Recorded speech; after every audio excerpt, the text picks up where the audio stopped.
Hey everybody, thank you for staying with us. Tara Thomas, Waterloo Schools. Always so fun, twice a month to be live on KBBG, and then they record it and air it at another time, so hopefully whenever you catch us, you will be happy to hear more about all the great things we have going on in our schools. Joining me are two ladies that are just passionate about the young end of our educational spectrum, the pre-K students and staff. So it's Dr. Charlotta Sutton. She is really the guru, if you will, in our district for pre-K education, and she oversees those programs. And Jill Lund is also joining us, and she has a title that I'll let her share because it slipped my mind. Jill, tell us your title. This year I took on the role of pre-K instructional coach for the district. All right, pre-K instructional coach, and I love that because we really do put our money where our mouth is. We have a lot of resources and dollars and staff that go into that critical early childhood development that is so important. Charlotta, talk about how things are going this year as we kick off with another crew of young people.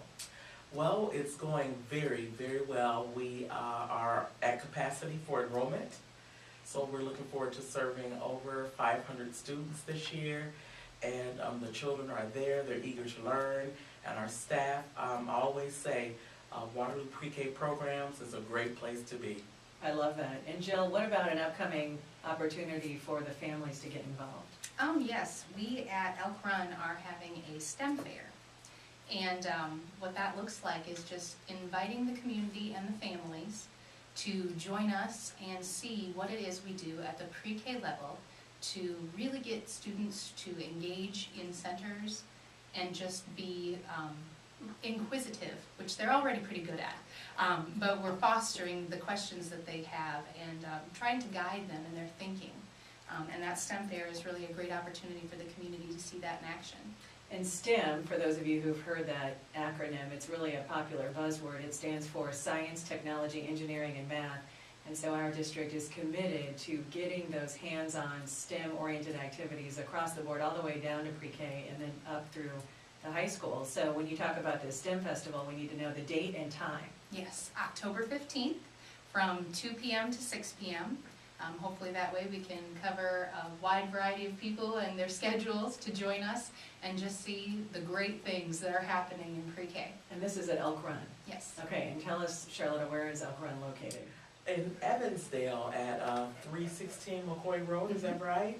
And one thing I want to say, Tara, is that, you know, true enough, I heard you say that STEM is a buzzword in education at this time, but for as long as I've been in this position, we have been doing quote-unquote STEM activities. We begin by physical knowledge activities, hands-on and inquiry-based learning, which we know for the young learner is it just yields so many results, and it gets them to problem thinking because, you know, at the end of the day, what we want to create is students not only that can learn, but that can think and solve problems. And we know that by really maybe 6th grade, there are a lot of factors that come into play in a child's education whereby he or she might not be on track to see through those high school years. So catching these children while they're young is so critical, and you guys are really on the front line of that work. How are you already differentiating with the pre-K learners, Jill, to make sure that, as Charlotte is saying, they're taking full advantage of all those activities to engage their minds? We are seeing teachers really sit down together and have the fierce conversations they need to have about student learning. And we are really putting forth a great effort to meet our students where they are and bring them as far as we can with just fostering their thinking and asking really productive questions to guide them. Absolutely. And where do the families come in, Charlotte? How critical is it that the moms and dads and grandmas and grandpas get involved? Obviously, beyond just a STEM festival, showing up, being a part of their kids' education, and being at the dinner table at their side when they're pulling those papers out of the backpacks. Just critical. You know, my mind, I was thinking of a lot of things, Tara. My dissertation was around parent involvement, and we hear the cliche all the time, parents are the child's first and best teacher. And that is so true. You know, you're actually, when a baby is still yet in the womb, you are training. You're creating sleep patterns and things like that even then. So I think they're critical. We try to bring the parents on board. As you know, Head Start is one of our partners, and that's a 2-generation model for preschool where educating the parents and letting them know what's best, so to speak, in pre-literacy and pre-math skills. We try to do that, and we're hoping to do that at the STEM fair. Jill and I, we kind of worked just yesterday to create a parent template, so to speak, and making sure that we get information to the parents' hands of how to extend those activities at home. And many times, Tara, we're doing things with our children at home.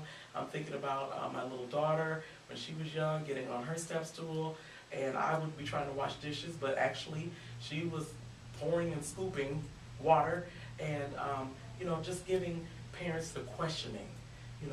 If you could just think about asking questions during any routine or daily task at home, how that helps your child to think and problem solve even at home. You're hearing Dr. Charlotta Suddeth. She is over all the pre-K education for Waterloo Schools. We're also joined right now by Jill Lund, who is somebody working really close at hand, not just with students, but with teachers, because they want to come together and make sure they're meeting all the needs of those young learners when they walk through the door. So when you talk about Head Start, is it dropping down to as young as 3-year-olds, or tell us the ages for Head Start and pre-K? At Elk Run, we serve 3- and 4-year-olds. And why is it that a 3- or 4-year-old child would benefit from being in a program like Head Start? We are just really expanding on what it is the parents have already begun, and fostering what they will be continuing to do in education. So it just looks like the beginning of how does school work? What does it look like? And how do I even go about expanding on what I'm doing? I'm playing with blocks right now, but when my teacher says, what if you tried this? Oh, now I've got somewhere to go with it. And how critical is that time for the development of a young person's mind, Charlotta? Can you talk about that? Because you look at the young people that come in, and they're all obviously going to come from all different backgrounds, all different experiences. So is it tough to really pull it all together? On 2 fronts, I was thinking it's very critical. I was thinking about the research, I believe it's called Neurons to Neighborhoods, something so to speak there, where basically the first 36 months of brain development is so critical. And at this time, children's dendrites and neurons are growing at almost the most rapid time ever in their lives until they hit again in their teens. So this is a very critical time. And then when you ask how difficult it is to patchwork and put it all together, yes, it can be the funding. I like to tell our listening audience that we serve the whole child in preschool, but yet we only receive half of the state per pupil distribution. So we have to work with less to create more. And so we're grateful for our partners like Head Start. We also fund through voluntary preschool, shared visions grants. We're just putting together a patchwork of funding, so to speak, so we can serve all children. So in Waterloo Schools pre-K programs, it doesn't matter about your background, your culture, your social economic status.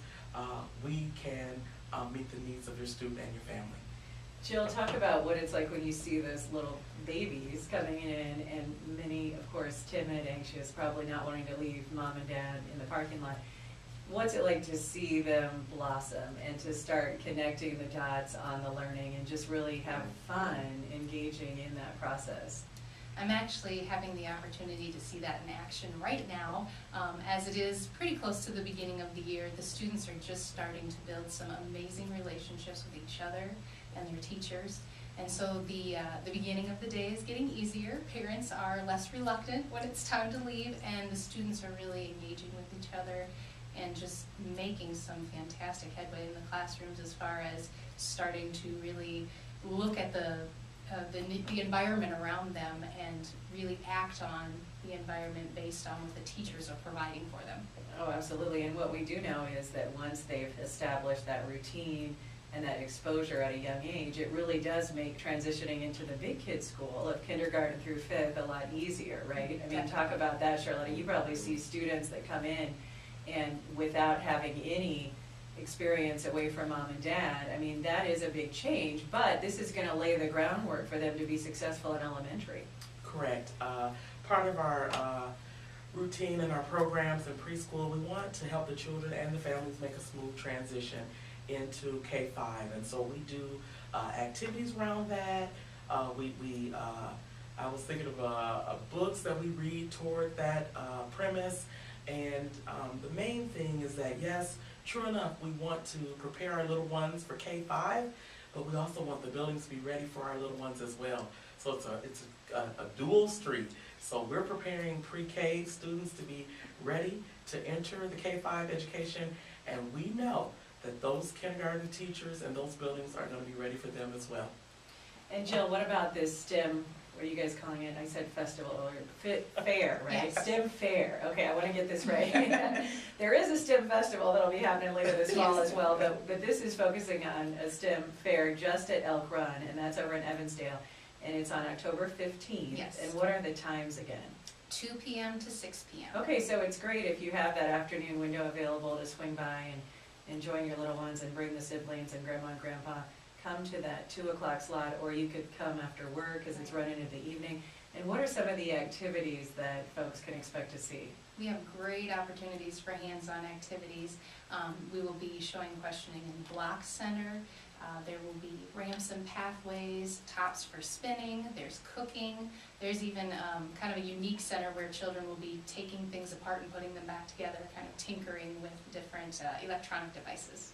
And we just really encourage anybody who's interested in our pre-K programs to attend, because what I found, even with my son who's in kindergarten right now in Waterloo schools, it's amazing some of the things that they come home and talk about, and you're thinking, I had no idea that was even going on with the younger grades. So it's really cool for this opportunity at this STEM fair to see these things up close, and then how fun to be able to watch the young people engage in these activities that we're not always privy to see when they're in the building during the day and we're off at work, or we're bracing ourselves for them to come back home, right? As moms, we can say that. So I'll let you have the last few words here, ladies, but talk, Charlotta, about what it means to you to be a product of Waterloo and to now be having an impact as the director of pre-K education on young people. You know, Tara, I often say I'm still in my occupation, not occupation. I'm in the occupation, and so I love to give back in this way. You know, it means a great deal to me to be able to touch the lives of our future. And while I have the mic, I'd like to say, I'd like to just thank Jane, our superintendent, and Angela Francis. She's been so instrumental. She's our district STEM coordinator, and we're even going to have a STEM club at pre-K. Can you believe that? Wow. That is awesome. It is. So I'm just very grateful to be able to give back in this way, and I just can't reiterate enough, Waterloo Preschools is a great place to be. Absolutely, and thanks to your direction, our success is continuing and only building, Dr. Sedif. So we thank you for that. And Jill, talk about one last pitch for the free activity for families that we wouldn't want to miss, right? Because you look at so many things that are available recreationally or just outside of the regular school day, and it usually costs money, but in this case, this is a free educational activity where the whole family could benefit from the experience. Exactly. Bring your families out, come and see what it is that we're doing. And it's not just the pre-K level, we're also going to be showing how this can expand, how the learning just continues and continues with these fantastic centers. So be there on October 15th from 2 to 6. All right, STEM Fair coming up at Elk Run and Evansdale on McCoy Road, October 15th from 2 in the afternoon until 6 p.m. So you can do the before dinner or after dinner thing, swing by, bring the family. And we also want to give a shout out. You may hear this broadcast after the game, but tomorrow night is the big East homecoming game. We hope all of the East Trojan fans out there will rally behind the kids and come out, and some great things going on under Mike Allen's direction. They're going to be dedicating the field. We also have a great crop of Hall of Fame inductees for East High, and then next week it will be Western. So just support the local schools. We have so much going on, and we really appreciate all your time and commitment. Even if you don't currently have a child or a relative in the system, we need the community to help support our children to have a successful educational outcome. So once again, this is Tara Thomas. Joining me today, we had Steve Thorpe, thanks to him, and Operation Warm, as well as Dr. Charlotta Sedif and Jill Lund with Elk Run. Have a wonderful day.